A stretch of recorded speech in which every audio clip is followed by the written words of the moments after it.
Guten Tag, WAP. This is Mr. Liniger. Let's make history today as we go over Unit 1, Day 7. But let's get started with our daily punishment before we talk about China in the Song Dynasty in the post-classical period. So daily punishment. Why was Dumbo sad?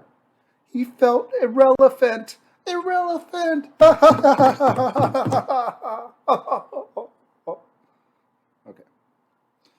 Key terms for today: Song Dynasty, foot binding, the equal field system, tributary empire, champa rice, Neo-Confucianism, printing press, naval technology, porcelain, the Chinese Renaissance, and flying money.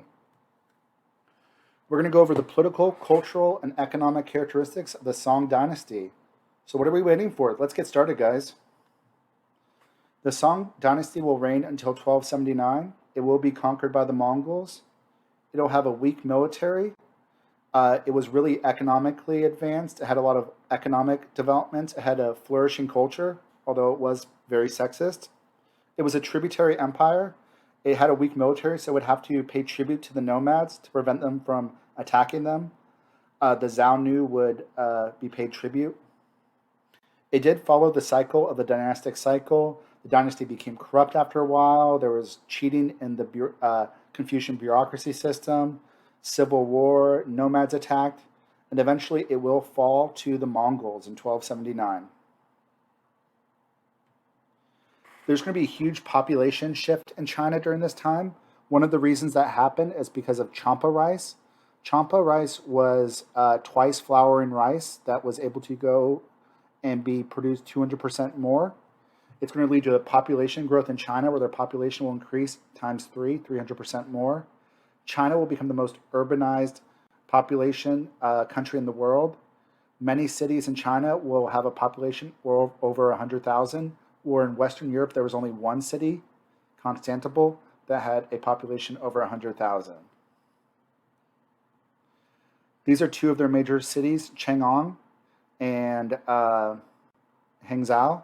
And you see right here, just like from the map right here, they had a lot of city planning. They made the city in a rectangle, and they were very organized in how they planned out the city. The new philosophy that develops in China during this time is Neo-Confucianism. Neo-Confucianism is just basically Confucianism. They just incorporated some aspects of Buddhism and Taoism. Remember, Confucianism was more of a philosophy, an ethical philosophy. So they took some of the religious aspects of Buddhism and Taoism to make it also kind of a religion. It made Buddhism more Chinese. It still stressed Chinese values and patriarchy and hierarchy. Early Confucianism only focused on practical issues like politics, public morality, and social relationships. One of the other big cultural shifts in China is China will become more xenophobic during this time.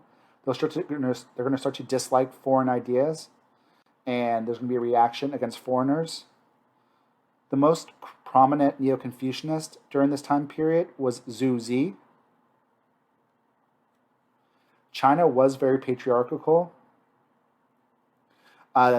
Some aspects of China was starting to be a little bit more positive towards women. Buddhism stressed gender equality. Neo-Confucianism is going to stress patriarchy. They're going to revive ancestor worship, and they're going to tighten preservation of the family. So tightening the patriarchal structure. One of the big things that happens is foot binding. Foot binding will gain popularity during this time. What foot binding was is when a girl was a child, when she was developing and her bones were developing, they would wrap a piece of cloth to the girl's foot like this. They would keep it wrapped like that at all the times. That way the woman would get their foot developing that kind of looks like a claw, and they could fit and do small little shoes. Because they did this for a couple reasons. It made women basically handicapped, so they have to rely on the men more. Also, women could fit into tiny little shoes, which Chinese men found attractive. I like small feet, and I cannot lie. You other brothers can deny. Here's another picture of a woman after foot binding. Look at those tiny little shoes she's able to get into. But look what has happened to her feet.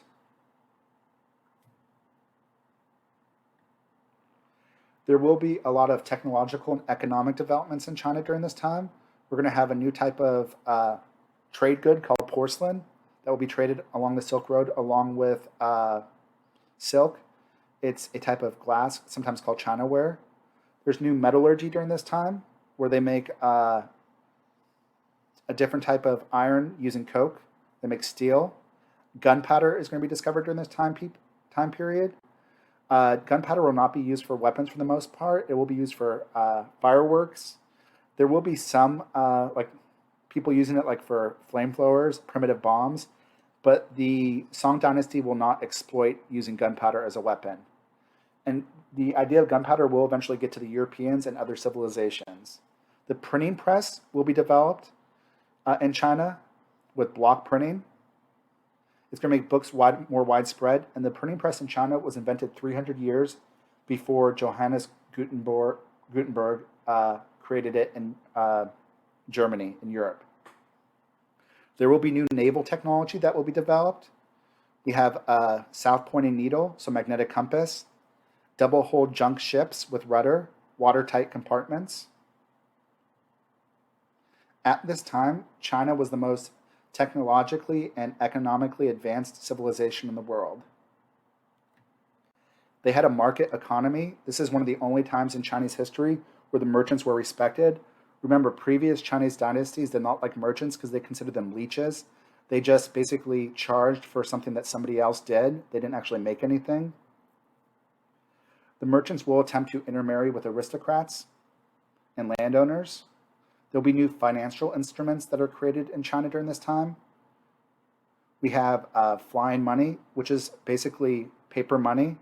What was happening is instead of having to carry gold with you to buy a product, banks started giving out IOUs, so you didn't have to carry all the wealth with you.